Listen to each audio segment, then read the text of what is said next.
Dust. Everywhere. It coats everything, a grim reminder of what was. Buildings, once full of life, are now jagged teeth against the skyline. The air is thick with the smell of concrete dust and decay. The silence is broken only by the distant drone of aircraft. It is a symphony of destruction.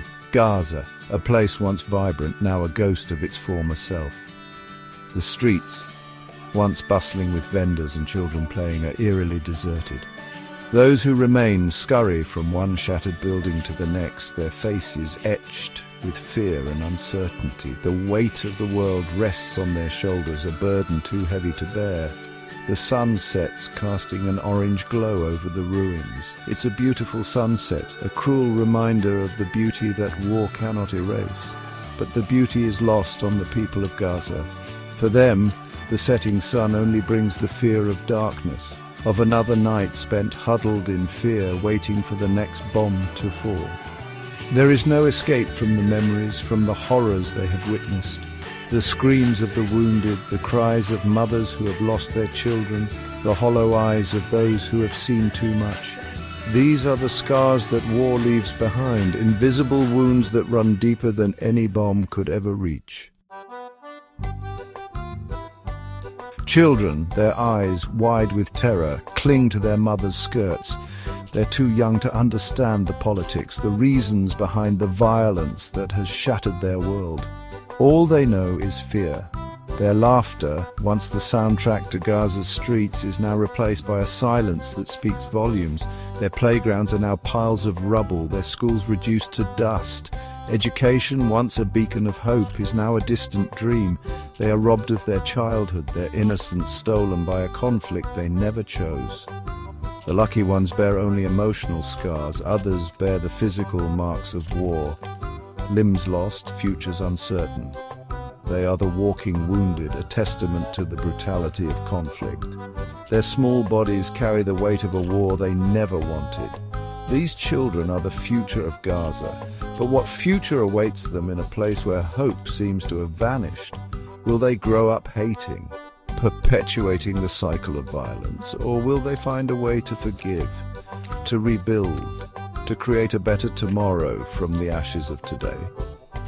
The answer lies somewhere in their haunted eyes, a question that only time can answer.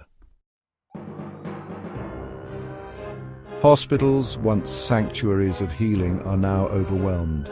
Patients lie on the floor, their moans a symphony of pain and despair. The smell of antiseptic hangs heavy in the air, a faint attempt to mask the stench of death that lingers in the corridors. Doctors and nurses, exhausted and traumatized, work tirelessly to save lives, but they are fighting a losing battle. Supplies are scarce, medicines running low. The blockade chokes their efforts, turning even minor injuries into life-threatening emergencies. Humanitarian aid trickles in, a mere drop in the ocean of need. Trucks loaded with food, water and medicine are held up at checkpoints, their precious cargo delayed by endless bureaucracy and suspicion. The world watches, promises are made, but for the people of Gaza, help seems to be always just out of reach. The world has failed Gaza. Their pleas for help have been met with silence or empty gestures. The international community, so quick to condemn the violence, seems powerless to stop it. And so the people of Gaza are left to suffer, their lives hanging in the balance, caught in a geopolitical game they never wanted to play. Despite the despair, a glimmer of hope flickers. In the ruins, amidst the rubble and the sorrow, the human spirit endures. Neighbors help neighbors, sharing what little food and water they have. There is a sense of community, of shared resilience that even war cannot extinguish. In the eyes of a child, you see it. A spark of defiance, a refusal to be broken.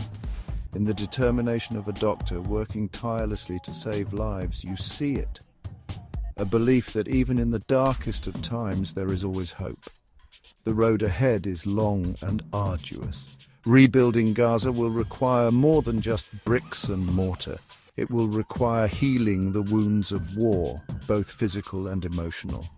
It will require justice, accountability, and a commitment to peace. The people of Gaza have shown incredible resilience. They have endured hardship that most of us can only imagine, but they cannot rebuild alone. The world must not turn away. We must amplify their voices, support their struggle for justice, and work towards a future where such suffering is never repeated. In the resilience of the human spirit, in the face of unimaginable adversity, lies a seed of hope. It is a hope that must be nurtured, a hope that must blossom into a future worthy of the sacrifices made.